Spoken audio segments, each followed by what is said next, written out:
Hello বন্ধুরা, কেমন আছো সবাই? রহস্যময় এক দ্বীপ অবস্থান দক্ষিণ আমেরিকায় নিরক্ষরেখায়। এই দ্বীপের নাম বাল্টা। বাল্টা দ্বীপ নামেই পরিচিত এই দ্বীপ দক্ষিণ আমেরিকা ইকুয়েডরের নিকটবর্তী 13টি দ্বীপ নিয়ে গঠিত হয়েছে গ্যালাপাগোস দ্বীপপুঞ্জ। আর এই 13টি দ্বীপের অন্যতম একটি বাল্টা দ্বীপ। অন্য সব দ্বীপ থেকে একেবারেই আলাদা এই দ্বীপ। রহস্য আর অভিশপ্ত এই দ্বীপ, নেই কোনো প্রাণী, মানুষ তো দূরের কথা, বন্য প্রাণী এখানে টিকতে পারে না।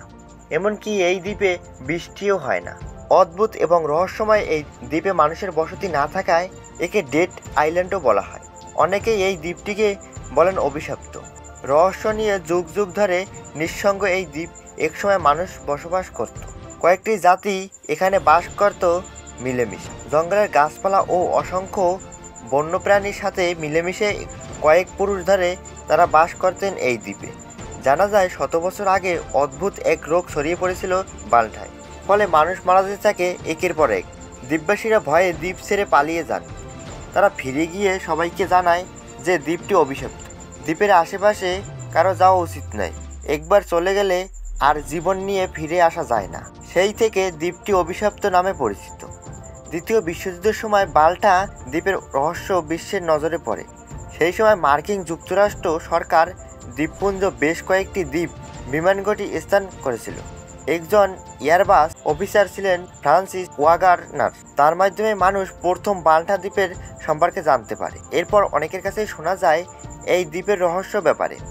তারা তাদের পরিবার বয়স্কদের কাছে এই দ্বীপের গল্প শুনেছে। গ্যালাপাগোস গ্রীষ্মমণ্ডলীর দ্বীপপুঞ্জ হওয়ায় এখানে প্রচুর বৃষ্টি হয়।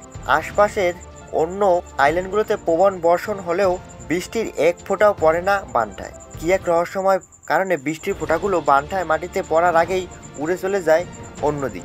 ভাবেন তো একবার, কত ভয়ানক এই আইল্যান্ড। আশেপাশে যতই বৃষ্টি হোক না কেন, এক ফোঁটাও বৃষ্টি পড়ে না এই দ্বীপে। দ্বীপের বেশিরভাগ অংশে থেকে মেঘ উড়ে যায় অন্যদিকে। এই দ্বীপের আরেকটি অদ্ভুত দিক হলো, এই দ্বীপে এলে অনেকেই মানসিক সমস্যা হয়।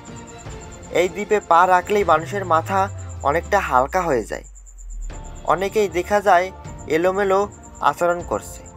কেউ স্মৃতিশক্তি হারিয়ে ফেলে, কেউ আবার অজানা জায়গায় হারিয়ে যেতে চায়। তবে বেশিরভাগ মানুষ বলে যে এখানে যাওয়ার চরম একটি অনুভূতিকে ছাপিয়ে যায়। একবার দ্বীপে গেলে আর ফিরে যেতে ইচ্ছে করে না। এখান থেকে চলে যাওয়ার পর অনেক দিন এই অনুভূতি কাজ করে, পরে আবার সব ঠিক হয়ে যায়।